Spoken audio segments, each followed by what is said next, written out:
আপনারা কি করছো? এই যে দেখো কি সুন্দর তালের আটিগুলো ধুয়ে রেখেছি, শুকনো হয়ে গেছে একদম। হ্যাঁ, এটা লক্ষ্মী দেখো পুজোয় আমাদের লাগে, আমাদের কম্পালসারি এটা দিতে হয়। এটা হচ্ছে আলক্ষ্মী বিদায়ের মেইন ভোগ না, নাড়ুর সাথে ওই এটা দিতে যে হয়। লক্ষ্মী বিজয় নয়, লক্ষ্মী পুজোয় যে ভোগটা হয় তাতে এটা দিতে হয়। হ্যাঁ মানে কোজাগরি নয়, ওই যে আলক্ষ্মী আমাদের বিদায়ের যে লক্ষ্মী পুজো। আমাদের লক্ষ্মী বিজয় করে লক্ষ্মী পুজো হয়, হ্যাঁ, সেই লক্ষ্মী পুজোর প্রসাদে এটা দিতে হয়। তালের শ্বাস না। হুম। আমি এই তালের শ্বাসটা কেটে নিচ্ছি।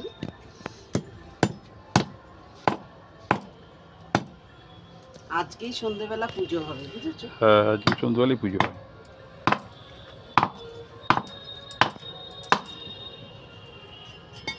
এই দেখো, আসলে হ্যাঁ হ্যাঁ, একটা এরম কাঠ দিয়ে নিলে, এরম কাঠের ওপরে রেখে সুন্দর করে যদি কাটা যায়, আসলে তালের আটি না সবাই কাটতে পারে না। আগে এই বোটাটাকে কেটে নিতে হয়, তারপরে একটু এরম বাড়ি একটু বসিয়ে নিয়ে কাটতে হয়। একটু বসিয়ে নিয়ে কাটতে হয়।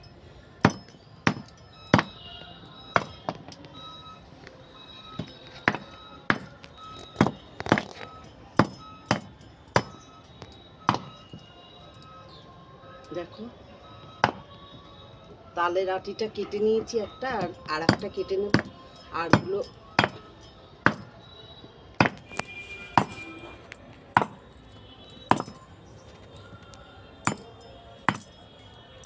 খুব সাবধান, ছিটকে লাগে। কাঠটাকে ঠিক করে নিই।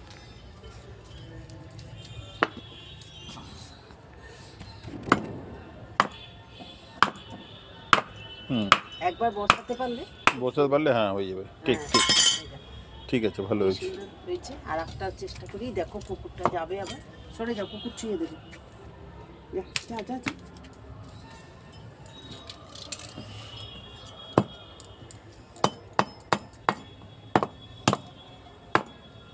আগে আগে কত তালে রাখি আমাদের, কত।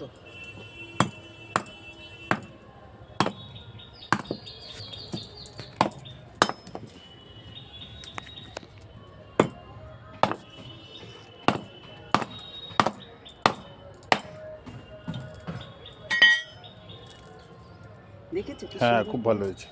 আর একটা বাকি আছে, তারপরে তোমাদের আমি গোবর দিয়ে কিভাবে আমাদের লক্ষ্মী ঠাকুর লক্ষ্মী ঠাকুর বানায় সেটা তোমাদের দেখাচ্ছি। আগে তালের আটিটা কেটে নিই।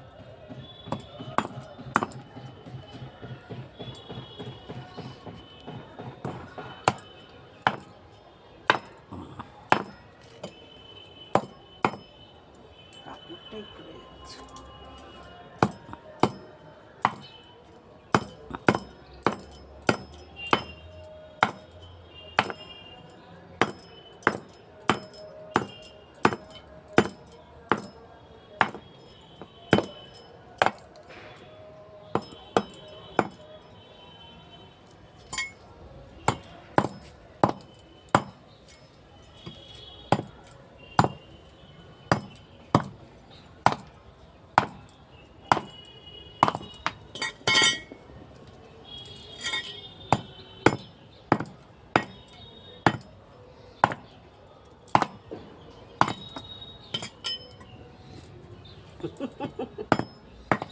ঠিক আছে, আস্তে আস্তে করো।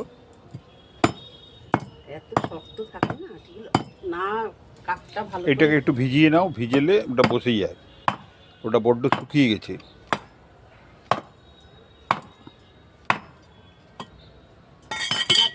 ফাইনালি কাটা হয়ে গেছে হুম হুম কটা। হুম, হুম, তালের আটি আমার পুরো কমপ্লিট কাটা হয়ে গেল। ঠিক আছে। হ্যাঁ দেখো, এটা তালের আটি কাটা হয়ে গেছে। এবার তোমাদের দেখাচ্ছি, দেখো আমাদের এই গোবর এনে রেখেছে। এইটা গোবর, কালো প্যাকেটটা। আচ্ছা এটা হচ্ছে গোবর। আমি সেই জন্য একটা গ্লাভস নিয়ে এসেছি, লক্ষ্মী বিদায়ের জন্য আমার একটুখানি গোবর দিয়ে করতে হবে। অ্যাকচুয়ালি গোবর হাতে দিতে এখন ভালো লাগে না, আগে আগে সবাই তো গোবরের করেছে। এই লক্ষ্মীটা বানাতে আমাদের গোবর দিয়ে করতে হবে। এটা হচ্ছে গোবর, এটা দিয়ে এরকম করে করে আমি পুতুলটাকে বানিয়ে নেব। এখানে জাস্ট একটা পুতুলের আকৃতি করে নেব। আমি গোবর দেখে বেশি ভালো করে করতে পারছি না, যাই হোক একটা পুতুল বানিয়ে নিতে হবে। যার হাত থাকবে, মাথা থাকবে, সব থাকবে। দেখো কি হলো, আসছে না না?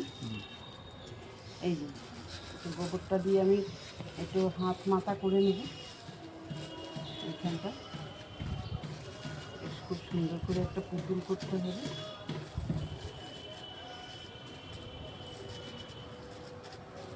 একটু চোখ করে দেবো আমি। হ্যাঁ, গোবর দিয়ে একটু মোটা করতে পারো ইচ্ছে করলে, ভালো লাগবে দেখতে। চোখ করে দিলাম। প্রথমে লম্বা করে একটু লাগিয়ে তারপরে ডানা পাখনাটা বসাতে হয়, হাতগুলো। ঠিক আছে, ওতেই হবে। হ্যাঁ ঠিক আছে। গোবরের পুতুল এরকম হ্যাঁ হ্যাঁ বানাতে হয়। হ্যাঁ হ্যাঁ একদম ঠিক আছে। একটু দেখেছি, আসলে করতেও পারছি না।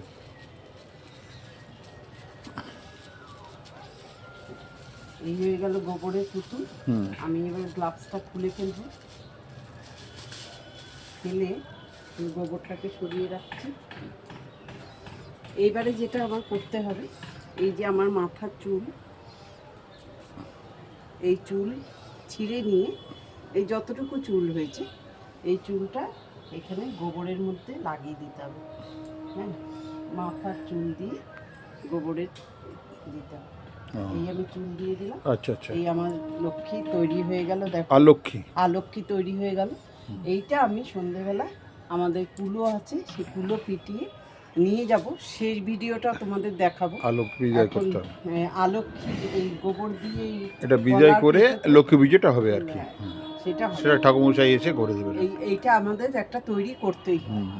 বন্ধুরা, আজ এই পর্যন্ত, দেখাবে নতুন ভিডিও নিয়ে, তোমরা সঙ্গে থেকো।